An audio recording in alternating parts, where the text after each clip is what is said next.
their second generation, which is that their parents immigrated to the US after 1965, when immigration laws for Asians had kind of become more welcoming. And most of these people, whether you're looking at Kamala Harris or you're looking at Nikki Haley, whether you're looking at Ro Khanna, all of these candidates or names in US politics were actually born and raised in America. So they're very American in their ways. But I think one thing, I mean, when you think of it, is there really a parameter that kind of decides? Is there one yardstick by which we decide who is Indian and who isn't?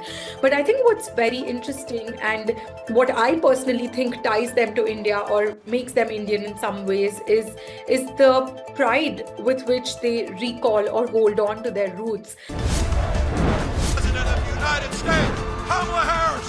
Of America, Donald Trump.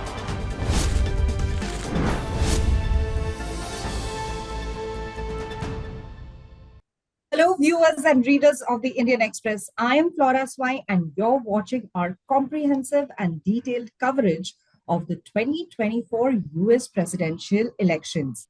In a run-up to the polling day on the 5th of November in the US presidential elections, we have already discussed a lot of things, like the electoral college, the entire process, who are the key candidates, what have they been campaigning all about. But today we are discussing a very crucial community, a very crucial subject that contributes majorly in the election process. As of 2024, there were over 5.4 million Indians living in the United States, with more than 3.3 million of them being people of the Indian origin. Indian Americans are the largest group of ethnic community in the United States after the Chinese Americans, and Indian Americans are also the highest earning ethnic group in the United States. In 1956, Dalip Singh Saund became the first Indian native to be elected in the US Congress. And now in 2024, we have a woman of Indian descent, Kamala Harris, who's also the US vice president, who's become herself the candidate for the top post.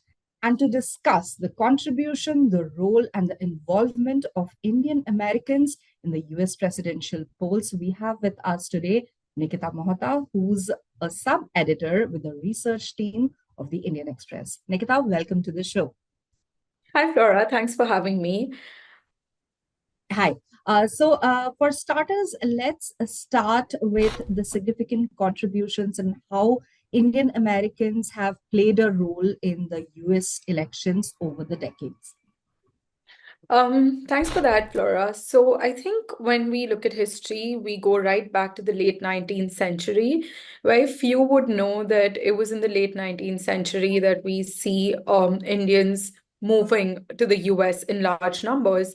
And interestingly, in the Congress, there was this entire fear about the quote-unquote Hindu invasion that was happening in the US. And therefore, in about 1914, there was a hearing in the Congress which was for the Hindu immigrants, where we had Sudhendra Bose, who was an Indian immigrant representing the Indian side. And he argued that, why are Indian immigrants targeted? Because the reasons why Indians are moving to the US is pretty much the same as why any immigrant would move to the US, which was for better opportunities. A few years down the line, in 1913, we had someone called Bhagat Singh Thind, who moved from Punjab to UC Berkeley.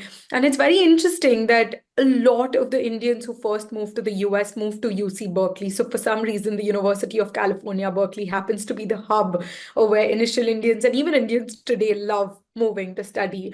But Bhagat Singh Thind moved there, and, he, in 1919, after completing his studies, petitioned for US citizenship, but the ultimate 1923 Supreme Court ruling was that Indian immigrants were ineligible for naturalization as US citizens.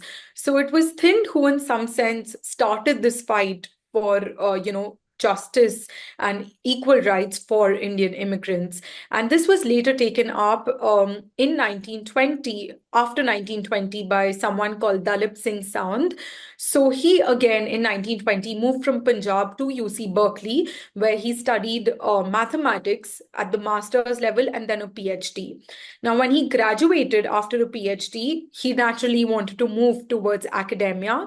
However, because of his status as a non-white immigrant, he was refused to kind of teach.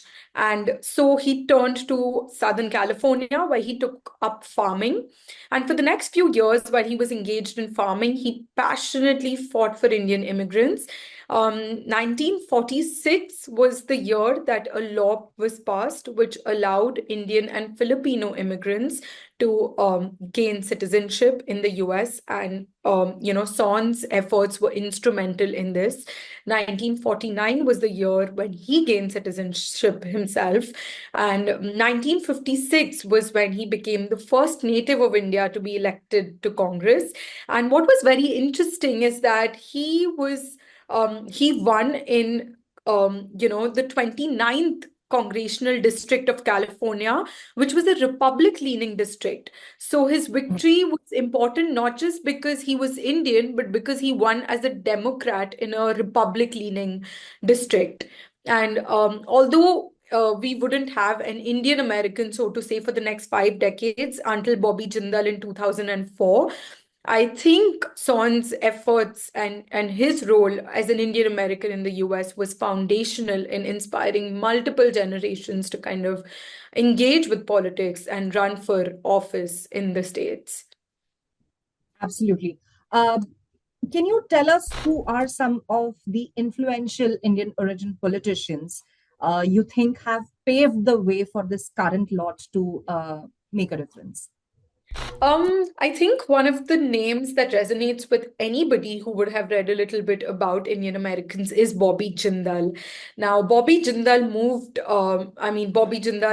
to Brown University, where he basically studied public policy and biology. Once he graduated from Brown University, he became a Rhodes Scholar at Oxford. So he was this brilliant guy. Thereafter, from Oxford, he worked at McKinsey and Company for a few years. And after his career as a consultant, I think he made up his mind that, politics is what he wants to kind of make a career in. And therefore, he kind of worked between 1996 and 1999, if I'm not mistaken. He worked at the Louisiana Department, Health Department, for a few years. And it was in 2004 that he was elected to the Congress again in 2006. And he was, after the Dalip Singh Saund, which was in 1956, for 5 decades, we had not heard of an Indian American, elected to the Congress. So Bobby Jindal was, of course, a very welcome and looked up figure at the time. I think after that, I am slightly biased, but I look at two women, one being Nikki Haley. Now, few would know that her name is actually Nimrata Nikki Randhawa, and Right. she was born to Punjabi parents, whose name is Ajit Singh Randhawa. He was a professor, and her mother was Raj Kaur Randhawa. She studied law from the University of Delhi. So, of course, you need to kind of see their role in politics against their background. She became as a Republican, firstly, because again, Indian Americans in the US have a long history of being Democratic leaning, but Haley came out as somebody who was supporting the Republicans, and therefore she's always been associated with the Republicans. And she made history as the first Indian American to join a presidential cabinet, which I think is very interesting. And till date, she remains one of the more prominent names in the Republican sides as an Indian American. Now, besides her, let's talk about our candidate for the presidential elections, for the upcoming presidential race, which is Kamala Harris.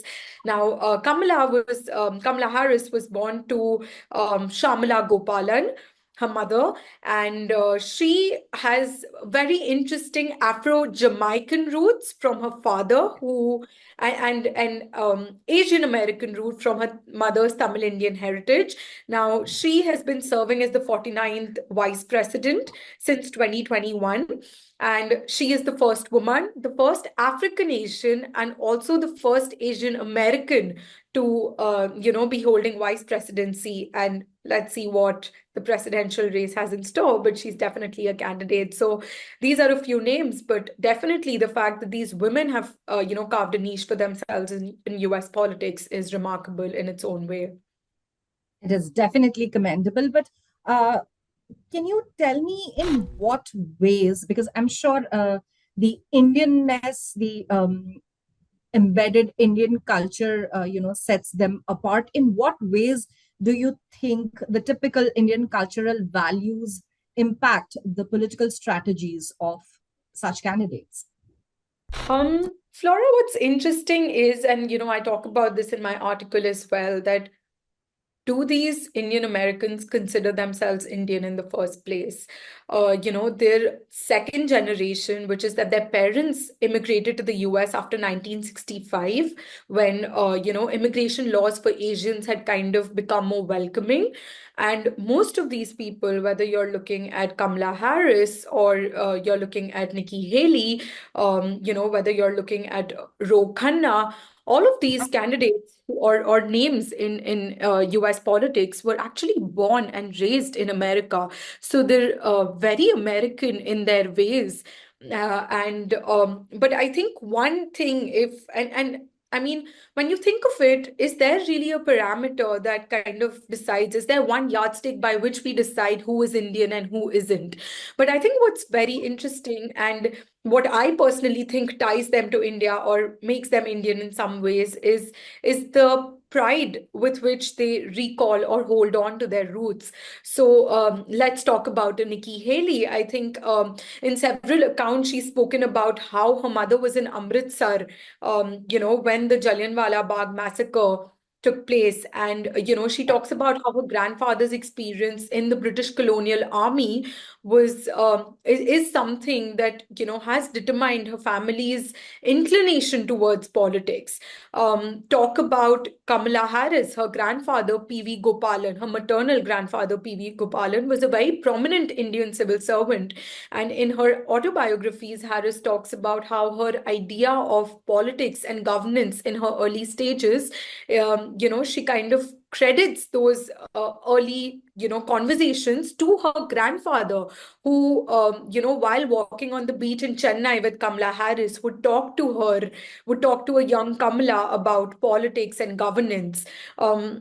She also talks about how her mother moved to the US in the 1950s, which was very unheard of, an Indian woman in the 1950s to move all by herself to America, to study. And she was very active in the 1916 civil rights movement. So, Rohan Khanna, let's talk about Rohan Khanna. His grandfather was Amarnath Vidyalankar, if I'm not mistaken, and he was a very, very prominent figure in the Indian independence movement. He was important. He was a part of Gandhi's Quit India movement. He also served as secretary to Lala Lajpat Rai. So I think all these politicians, what they share is, of course, a common thread of Indian heritage and family legacies of being involved in political movements. And the fact that all these politicians have at varying points kind of acknowledged this family history and family legacy is, I think, something that is very Indian. Indians across the globe, I think the one thing that they kind of always are known for is acknowledging their roots. And so have these politicians, no matter how American they may have become today. And definitely, generation to generation is how legacy rolls with Indians. The Indian American community in America is roughly around 1.5%, if I'm not wrong.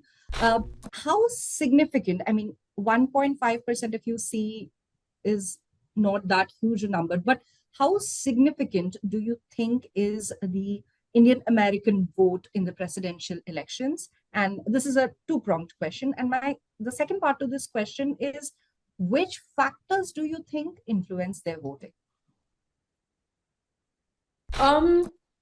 Flora, what's very interesting is that they're 1.5% agreed.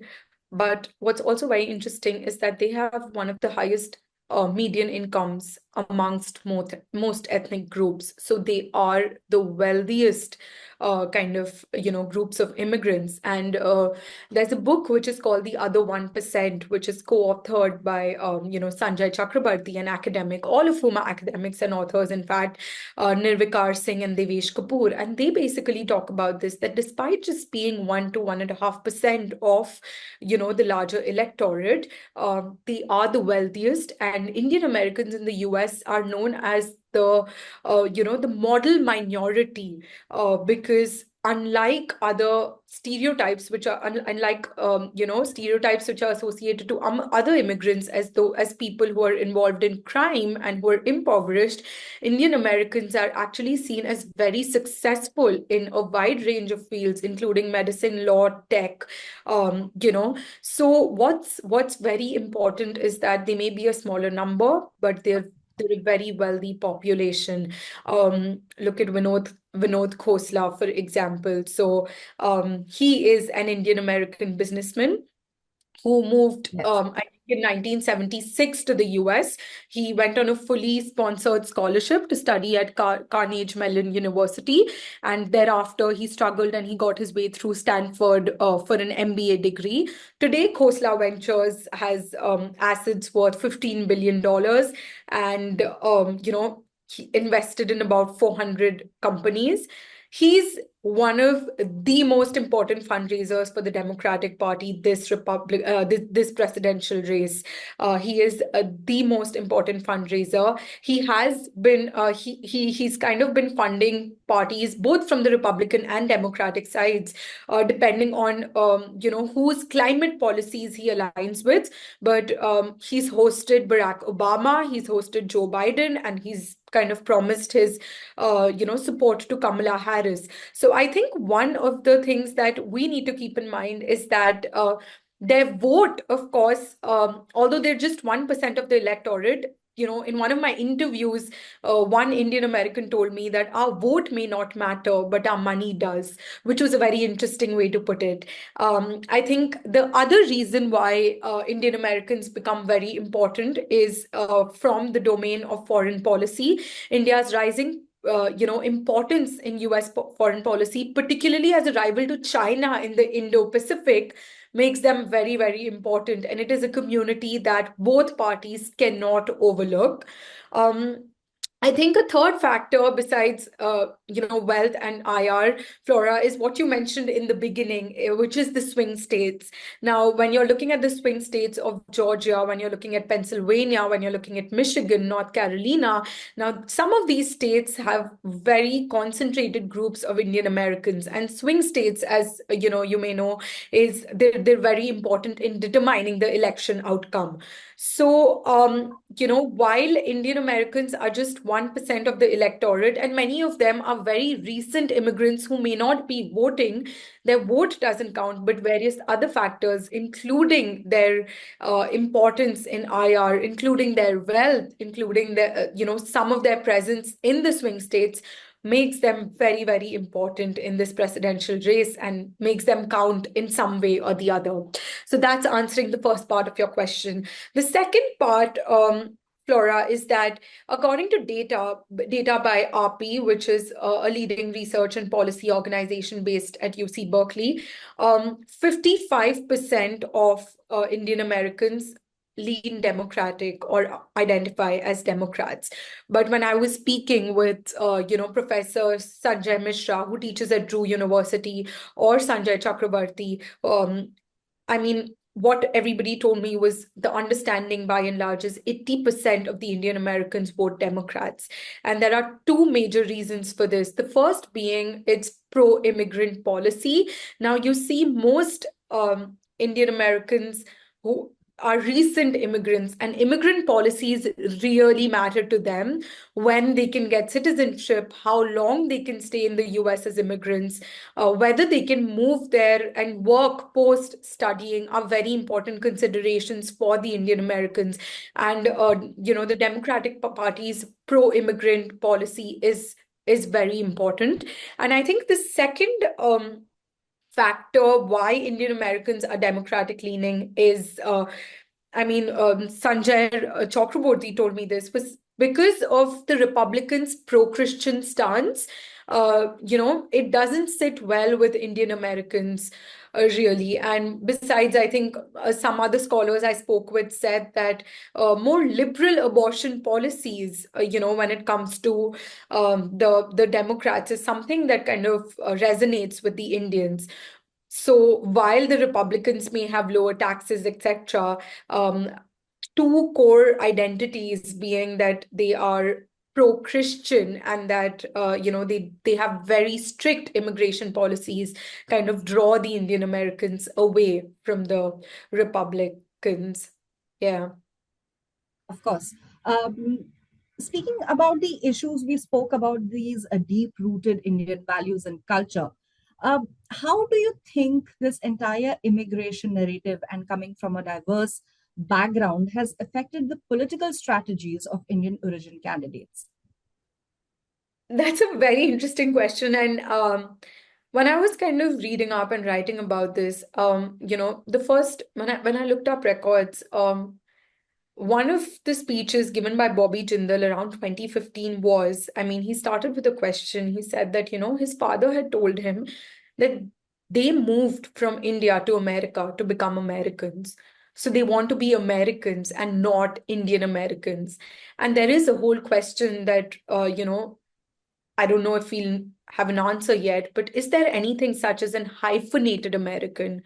Perhaps not. So, in my interview with Sanjay Chakravarti, we were basically talking about this, we asked that, what about Vivek Ramaswamy makes him Indian besides his last name? Or would Kamala Harris know how to speak fluent Tamil? Perhaps, perhaps not. So, these Vivek Ramaswamy, in fact, last year had also kind of sparked a controversy when he went on to say that, sure, I have an Indian heritage, but I'm an American first. So these Yes. are second generation, Indians who have grown up in America. Most of them are born and raised in America. They're very American, and for all we know, they want to be identified as Americans, not Indian Americans. So, when you really talk about identity politics, the first question is, do they really want to be identified as Indian Americans? Perhaps not. I think they are Americans. They are running for office in America and they identify as Americans. So it's interesting, but perhaps the way we're looking at them needs to change. We need to stop seeing them as Indian Americans. And, even Harris's candidacy, a scholar told me that does it really kind of add to the Indian American empowerment narrative? Perhaps not. Perhaps not. So I think we need to see them as Americans in America. And that is what that they're really trying for, because most of them have come out at various public platforms and reiterated that they are not Indian Americans. And many of them have, in fact, including Jindal and Harris, they have actually converted to Christianity. And, they don't preach Hinduism either, which is very interesting. Yeah. Absolutely. But do you think this diverse background and this immigration has shaped their subsequent political strategy in elections? That's very interesting, but perhaps because I think this takes me back to my previous question, which is that 80% of them, now look at Harris, for example, she's standing for the Democratic side. And when I spoke with various Indian Americans in the US, most of them said that, it was the policies of the Democrats that resonated with the Indians. So perhaps the fact that, even Sanjay Mishra talks about this in his book called Desi is Divided, that because most Indian Americans have, strong connections with being a democracy, because they all come from a democracy. The ideas of politics, of governance, of what they want out of their political party kind of roots to a democracy. So anything which is even slightly authoritarian, whether it comes to, abortion for that matter, anything that is not liberal does not resonate well with them. So I think when it comes to the policies, the reasons why a lot of the Indian Americans also kind of shift towards the Democratic Party is because of their roots back in India and because of their understanding of what policies should be like. And which is why not just politicians, but also the electorate, the 1% Indian American electorate shift towards the Democrats. It's somewhere because of their roots and their ideologies, which may have perhaps been shaped in India or by their Indian grandparents and parents. Absolutely. Nikita, before we wrap up, are Yeah. there any certain trends that you can foresee for the Indian origin politicians in the upcoming elections, especially considering the changing demographics? Because US has a very versatile and at the same time very diverse demographics. So do you foresee any trends as such? I think I was speaking to a professor who teaches political science at Georgetown University in Qatar, and he was very confident, in telling me that we will definitely see more Republicans other than a Ramaswamy and a Haley in the upcoming elections. We also see, we may foresee a stronger kind of divide between the Democrats and the Republicans in the Indian Americans. So by and large, until now, the understanding was that Indian Americans are 80% Democratic leaning. But I think as we kind of move forward, if you're looking at the tax policies, if you're looking at the lower taxes, if you're looking at economic deregulation, etc., we may see more, we may see a larger divide, and maybe we may see more numbers of Indian Americans supporting the Republicans. I think Sanjay Chakraborty also came out and said that we may see a few Indians or look like Indians in the US Senate in the next few years, which is very interesting. But by and large, I personally feel that there will be a stronger support for the Democrats. And there will be many more running in office than they are, again, because post 1965 was when immigration really took up. And now, we have way more Indian Americans in the US who are, whether they're students, whether they're professionals. And what's very important is that they are extremely qualified. They're skilled professionals with multiple degrees. So they're really thinking about their policies. They're really thinking about, what is the America they want to grow up in. And so I see a lot more Indian Americans in the run, in the run for various offices. Compared to the handful that we've seen over the last few decades. So the numbers will definitely rise. And this is definitely, as they call it, the coming of age. Absolutely. Nikita, one last question. With the current demographics, with the current issues that are plaguing the Indian American community in the United States currently and in the changing times in the next 5 years, how do you, to use the word predict would be a little too heavy, how do you sort of foresee the community voting? Is it going to align with the Democrats or is it going to align with the Republicans?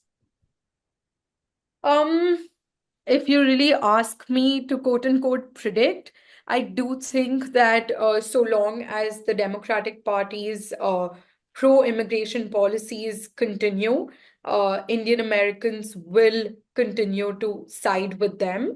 The reason being, and as I spoke with multiple Indian Americans for my article, it is what determines their academic as well as professional lives in America.